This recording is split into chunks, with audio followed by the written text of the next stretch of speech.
치매 걸리신 분은요, 뇌 CT 딱 찍어보면요, 몇 번 이렇게 뇌경색이 몇 번, 요때 몇 년도에 한 번 있었고, 요 몇 년도에 한 번 있었고, 이게 딱 나옵니다. 사진 딱 찍으면요, 저희 장인어른이 이제 혈관성 치매로 한 3년 정도 이제 요양병원, 우리 사장님들 요양보호사시잖아요. 요양병원에 계시다가 돌아가셨는데, 처음에 이제 사진을 찍어가지고, 처음에 동계산이 잘 안 돼요. 그 통장 관리를 못 하게 돼요. 그리고 운전을 못 하겠어요. 이제 운전을 못 하겠다 하면서 키를 반납을 하더라고요. 그래서 차도 팔고, 그러니까 본인이 알아요. 이게 이제, 그러고 좀 계시더니 이제 또 한 몇 달 이렇게 이제 이게 갑자기 오는 게 아니고 서서히 이게 있었어요. 이게 있다가 동계산이 안 되고 차 운전을 못 하고, 그리고 이제 조금 이렇게 거동이 불편하다가 이제 대소변을 못 가리는 거예요. 이걸 대소변을 본인이 하려다가 실수하고 이렇게 하니까 6개월 동안 장모님이 이렇게 간호하시다가 도저히 이제 장모님까지 이제 병날 지경이 생기니까 어쩔 수 없이 갔어요. 요양병원으로. 그러니까 그때 어쩔 수 없습니다. 이제 그때 이제 가야 되고 요양병원에 신세를 지어야 되는데, 그게 혈관성 치매가 이제 진행이 되면 그렇게 되더라고요. 그리고 심근경색도 굉장히 무섭죠. 심근경색 걸리면 이제 하면서 이제 탁 쓰러지는 거예요. 그러니까 우리 제세동기 있잖아요. 지하철역이나 이런 데 가면 하면 쓰러졌을 때 그걸 쓰라라고 돼 있는데, 그거 사용법 읽다가 이제 돌아가시는 거예요. 이거 어떻게 하는 거지 하다가 돌아가시니까 그러지 말고 그냥 쓰러지면요, 무조건 이거 뭐죠 이게? 예, 이거 해가지고 이거라 이제 119에 무조건 신고하고 해가지고 빨리 오거든요. 요즘은 해가지고 이걸 해주셔야 돼요. 그래, 심근경색 저래서 무섭고요. 그리고 말초혈관 질환 뭐 이런 거, 말초혈관 질환 같은 경우는 이런 끝에가 굉장히 막 아파요. 왜? 여기로 피가 안 통하는 거거든요. 피가 이제 여기가 하얘. 요 손끝 발끝인데 특히 손끝이나 발 같은 데 막 저리고 막 이렇게 너무 아픕니다. 제가 주변에 그런 분 봤는데 너무 아파요. 그리고 망막, 고혈압성 망막, 눈이 안 보이는 거죠. 눈이 이제 침침해지는 정도가 아니고 이제 거의 이제 안 보여요. 이렇게 장님이 되는 거죠. 콩팥, 만성 콩팥병, 저거는 이제 안 되면 이제 투석이에요. 투석. 진짜 저 힘듭니다. 배 이렇게 온몸에 피를 뺐다가 걸러서 다시 넣는 거예요. 진짜 힘든 거예요. 이제 이런 게 생길 수 있다. 이거 좋아하지. 이거 되고 싶은 사람 아무도 없잖아요. 근데 관리 안 하면 이제 저렇게 되는 거예요. 관리 안 하면. 그래서 우리가 이제 이런 고혈압이나 이런 심장병 사망 위험이나 이제 고혈압으로 제일 무서운 게 이제 심장병으로 돌아가시는 거죠. 이런 확률들이 계속 이제 혈압이 올라감에 따라서 점점 증폭이 된다. 자, 심내혈관의 이제 종류입니다. 이제 좁아지면은 협심증이에요. 좁아지고 막히고 터지는 거거든요. 좁아지는 것부터 시작을 하는데, 좁아지면 협심증, 말초혈관 질환. 협심증은 이제 숨 쉬기가 본인이 느껴요. 막 숨을 잘 못 쉬고, 그죠? 이게 막 또 심부전이 막 생기고 막 이렇게 자기 마음대로 이렇게 좀 조금만 뛰면 계단 한 번 올라가면 막 쌕쌕거리고 협심증 이제 저희 그 친척 그 아주머니 중에 한 분이 협심증이신데 막 죽으려고 그래요. 진짜 계단 한 번 이렇게 올라가면요, 얼굴이 파래지고 막 그래요. 진짜 어떻게 해줄 수도 없어. 그러니까. 진짜 힘듭니다. 내가 걸리시면 막히면은 이제 경색이에요. 이게 막혀버리면 뭔가가 거기서 이제 이게 피가 안 통하니까 거기서 이제 문제가 생기는데, 심근경색, 심장이 안 뛰어버립니다. 안 뛰는 거, 뇌경색, 뇌에서 뇌혈관이 이제 피가 안 통하니까 뇌가 어떻게 보면 멈춰버리는 거죠. 여기서 피가 여기서 멈춰가지고 그렇게 되다가 이제 터지면 이제 뇌출혈되는 거예요. 터지면 심장은 터지지는 않습니다. 심근경색에서 이제 심장이 딱 멈춰버리는 데서 돌아가시는 거예요.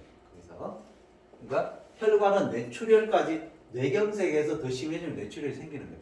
차라리 터지는 게 낫다 그래요. 차라리 터져야 그냥 그 피 이렇게 근데 뇌수술 저희 아버님 뇌수술 지금 몇 번 하셨거든요. 했는데 뇌는 한번 딱 건드리니까요. 이제 조금 이상해지더라고요. 진짜 그냥 단기 기억 상실증이라고 그냥 오늘 아침에 일어난 일을 저녁에 모르시고 저희가 이제 저녁에 이제 아버님 뵈러 이제 대구에 저희가 출장을 많이 가거든요. 그래서 이제 저녁에 이제 가서 어느 날 이제 그날 집에서 잤어요. 이제 저희 와이프하고 자고 이제 아침에 일어나가지고 아버님한테 아버님 일어나셨어 그러니까 니네들이 여기 왜 있지? 오늘 뭐 왜 있냐고 오늘 어제 밤에 왔는데 인사도 하고 했는데 모르세요. 그게 이제 한번 뇌수술을 한번 하시니까 연세 드신 분들 이제 그렇게 되더라고요. 그렇게 되는데 어쨌든 뇌 쪽에 뭔가 문제 생기면은 일단은 힘들다고 보시면 돼요. 진짜 힘들고. 그렇죠. 혹시라도 내가 이런 증상이 있으면 위험할 수 있겠다라는 걸 좀 감지를 해보시는 것도 좋을 것 같아요. 뇌졸중의 5가지 증상 그러면 편층 마비, 언어장애, 시각장애, 어지러움, 두통입니다. 특징은 서서히 진행하는 것이 아니고 모두 어느 날 갑자기 나타난다는 것입니다. 이게 바로 뇌졸중의 아주 중요한 특징입니다. 편층 마비는 말 그대로 한쪽 팔다리에 힘이 빠지고 저리거나 감각이 둔해지는 건데 뇌졸중의 가장 흔한 미니중풍에서도 가장 흔한 증상입니다. 선생님 두 쪽 다 힘이 빠지는 건 아닌 거죠? 한쪽인 거죠? 아주 드물게 두 쪽 다 힘이 빠지는 경우가 있지만 거의 대부분은 한쪽 팔다리에 마비로 찾아옵니다. 그러면은 지금 선용열 선생님한테는 미니 뇌졸중이 왔었네요, 그렇죠? 네. 한쪽 팔에 힘이 빠져서 왼쪽에 힘이 없어요. 카드를 놓쳤으니까. 근데 그 한 번이 그냥 왜 이러지? 이러고 그냥 지나갔죠. 네. 지금은 괜찮아요? 지금은 괜찮아요? 알겠어요. 다행입니다. 네. 예민하시. 그 다음으로 흔한 증상이 언어 의식장애입니다. 마치 술 취한 사람처럼 말이 어두워지고요. 의사소통이 잘 안 됩니다. 아니 저는 지금 미주의 뇌졸중의 증상을 보면서 그때 선영열 선생님께서 그러니까. 말씀이 살짝 네네. 그러면 몇 있으니까. 치료를 좀 받으셨어요? 근데 선생님 어떠세요? 좀 낮아요? 아니면 별로? 말이 이렇게 좀 약간 배고픈 사람 같이 하시는 거죠? 네. 아니 내 스스로도 안 나오더라고요. 잘. 그럴 때 딱 병원에 가면 좋은 거죠? 네, 가장 중요합니다. 그러니까 아무런 후유 증상을 남기지 않고 치료할 수 있는 가장 좋은 시기입니다. 타이밍. 많은 분들에서 이야기를 들어보면 다수에서 미니 뇌졸중을 경험을 하고 있었습니다. 그런데 나중에 돌아보면 그랬구나 하지만은 미연에 도취하지 못했다는 점에서 후회하시는 분들이 굉장히 많습니다. 여러분들 요거 있잖아요. 이 뇌졸중은 미리 증상이 있어요. 아까 보셨죠? 편측 뭔가 이게 손이 안 된다든지 한쪽이 그죠? 또 이게 말이 한다든지 아니면 본인이 좀 이렇게 오늘 왜 이렇게 좀 한쪽에 힘이 없지? 뭐 이런 거 그리고 뭐 말이 그렇다든지 본인이 이렇게 느껴요. 그리고 좀 어지럽고 막 이렇게 어지러워.